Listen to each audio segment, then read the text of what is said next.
Bueno, continuando, vamos a ver ahora el tema de antecedentes históricos del derecho minero. Habíamos dejado pendiente el tema de teorías que explican el dominio, que eso va a ser dado por el doctor Torres.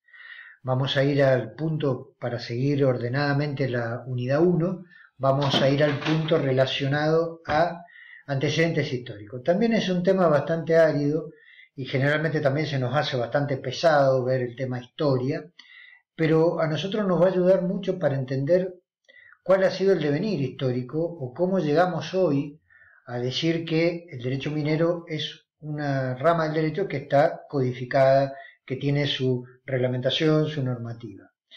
Para eso nosotros, de forma un poco arbitraria, hemos dividido la parte histórica en tres grandes etapas o periodos. Llamémoslos periodos. El primer periodo que vamos a analizar es el que denominamos periodo colonial. Este periodo es el que va desde el descubrimiento de América en el año 1492 hasta la Revolución de Mayo, que es el 25 de mayo de 1810. Este periodo, llamado, repito, colonial, periodo colonial, que es el primero que vamos a ver, lo importante es que tenemos que ver aquí cuáles eran las normas, cuáles eran las reglas que regían la actividad minera en el Nuevo Mundo. Sabemos que la minería era muy importante, de hecho los españoles traen su legislación a las Indias para justamente desarrollar esta actividad, porque por ahí a muchos nos puede parecer que la minería es algo de los últimos días, desde 1990, que se desarrolla la megaminería de las megas empresas transnacionales. No, la minería existe desde que existe el hombre. De hecho, muchas de las eras históricas se tienen un nombre relacionado a la minería, la edad de piedra, la edad de bronce, la edad de hierro, es decir, distintas eras que se pueden explicar con el uso de la minería. El hombre no sería lo que es sin la minería. Para todo lo que la empezó a usar como utensilio, para cazar, para defenderse, para acuñar monedas, y obviamente después de la revolución industrial la hemos visto a la actividad minera en casi todo lo que nos rodea en nuestros hogares. Sería bueno hacer una prueba y ponernos a reflexionar qué elementos que tenemos que nos rodean en nuestro hogar no provienen de la minería. Ustedes se van a dar cuenta que todos, o casi todos.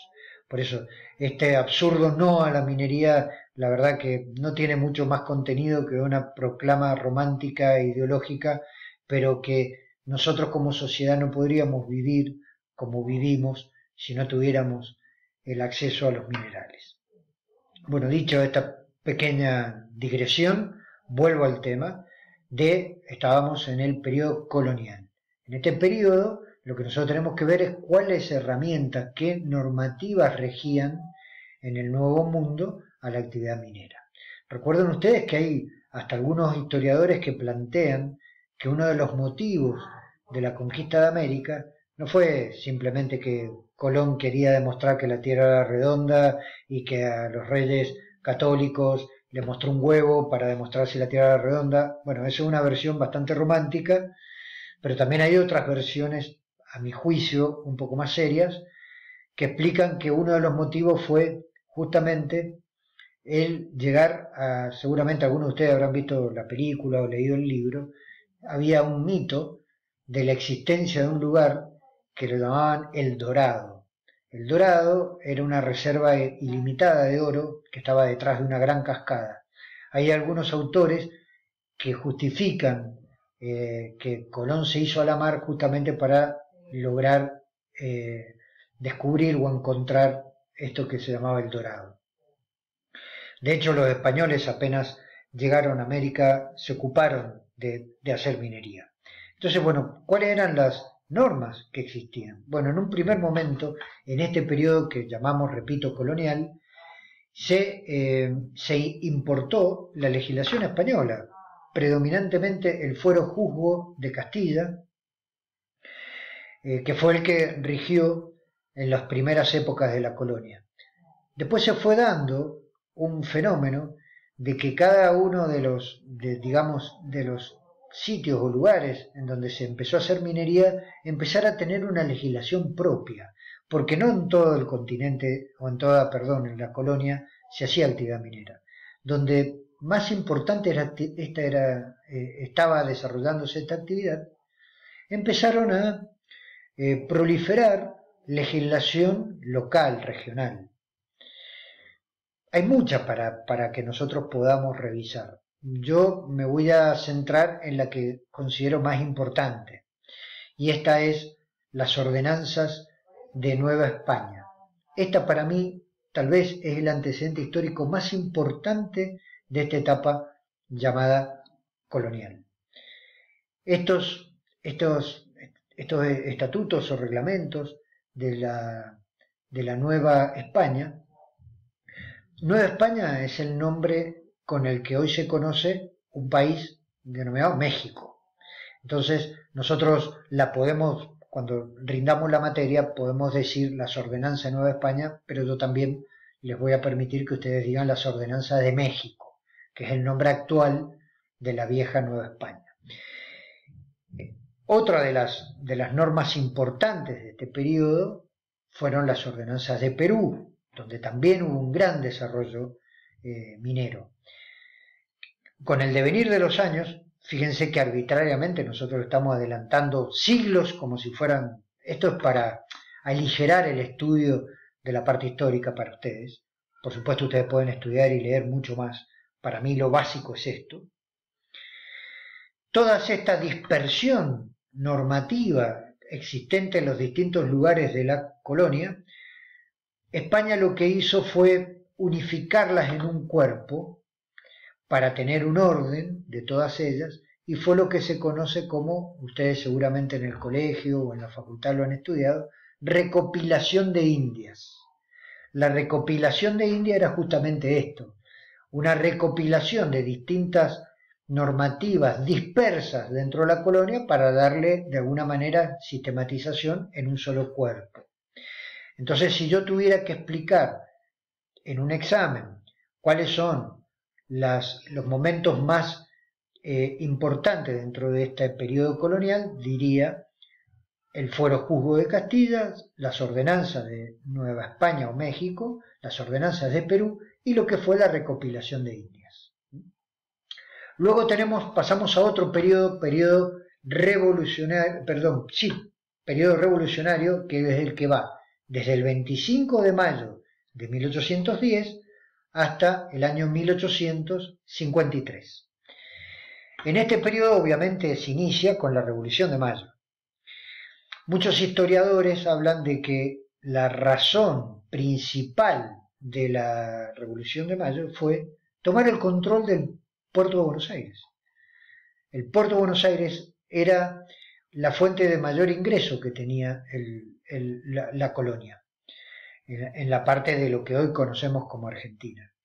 Entonces, más allá de que nos hayan enseñado otras razones de la Revolución de Mayo, realmente muchos autores marcan como esto, el control del puerto de Buenos Aires, de todo lo que entraba y todo lo que, los recursos que percibía aduaneros el puerto de Buenos Aires. ¿Y cuál es el momento histórico más importante de esta etapa? Repito, etapa revolucionaria. La Asamblea del año 13, la Asamblea de 1813, que todos los que estamos aquí escuchando este video sabemos cuál fue el hecho más importante de esta Asamblea, que fue justamente la abolición de la esclavitud y sobre todo abolir lo que era figuras como la mita y el yanaconazgo. Fíjense ustedes que la mita tenía raíz minera propiamente dicha. ¿Qué era la mita? La mita era ese instituto por el cual aquellas personas que trabajaban en una mina eran asimilados a inmuebles por accesión de la mina. Por lo tanto, nacían, crecían y morían relacionados a un emprendimiento minero. De hecho, cuando esas minas se vendían también con los operarios dentro. Por eso la mita era una forma de esclavitud. Lo que hizo la Asamblea del año 13 fue abolir la esclavitud y decretar la libertad de vientres. No hay nada más importante que eso de la Asamblea del año 13. Nada. Quiero dejar esto en claro y en contexto. Pero como estamos estudiando derecho minero, ¿por qué la Asamblea del año 13 es importante para la minería? Volviendo a dejar claro que lo más importante es la parte humanitaria. ¿Qué hizo la Asamblea del año 13? La Asamblea del año 13 ordenó, reglamentó, decretó que todos aquellos insumos relacionados a la actividad minera, es decir, importación de maquinarias y enseres mineros, estaban exentos del pago de todo tributo e impuesto aduanero. Y repito, año 1813. El país como lo conocemos solamente tenía 3 años de vida, y ya a los 3 años consideró que la minería era fundamental y dispuso, a través del reglamento de 1813, esta exención tributaria y aduanera para toda maquinaria y enseres mineros. Si esto no es promover la actividad, ¿qué es? Digo esto con este énfasis porque nos parecería que la minería empezó en los 80 o en los 90, con el liberalismo. No. La minería siempre estuvo presente, desde que Argentina es Argentina, más allá de que nuestro nombre también es minero porque es plata, Argentum. Fíjense entonces la importancia que tuvo esta decisión de la Asamblea del año 13, que no solo dio estas exenciones aduaneras e impositivas, sino también que estableció que todo aquel extranjero que se desempeñara laboralmente en la actividad minera durante 6 meses se le daba la ciudadanía argentina. Fue tan importante este hito histórico que este reglamento, que fue firmado el día 7 de mayo de 1813, es el que explica y fundamenta por qué hasta el día de hoy, que estamos en el año 2020, el 7 de mayo es el Día de la Minería. Para que lo tengan en cuenta. 7 Día de la Minería en honor a este reglamento del año 1813 que dispuso estas medidas tan importantes. Ahora, en cuanto a la legislación, en este periodo revolucionario, ¿qué normas regía? Regía las ordenanzas de México o de Nueva España. Por eso eran tan importantes, y yo les decía que hicieran mención a la importancia de ellas. El tercer periodo histórico o etapa es la que llamamos el periodo constitucional o republicano, que tiene inicio en el año 1853 hasta el día de la fecha, hasta hoy.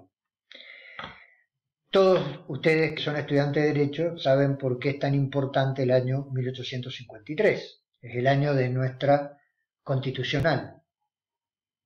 Que fíjense ustedes, el artículo 67,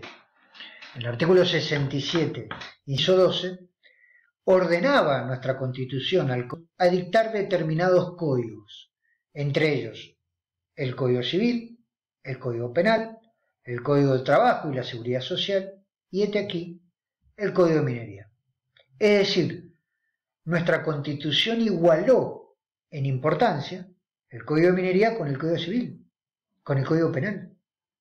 Digo esto también para estas cosas que hoy en día nos llegan y nos aturden diciendo que la minería es algo que se les ha ocurrido ahora hace unos años al liberalismo y a las megaempresas transnacionales.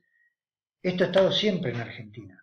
Por eso este hito histórico del artículo 67 de la Constitución Nacional, hoy 75, inciso 12, que establece el dictado del Código de Minería. Esto fue el inicio del proceso que nos lleva a tener nuestro Código de Minería, que lo vamos a comentar en el próximo video. Gracias.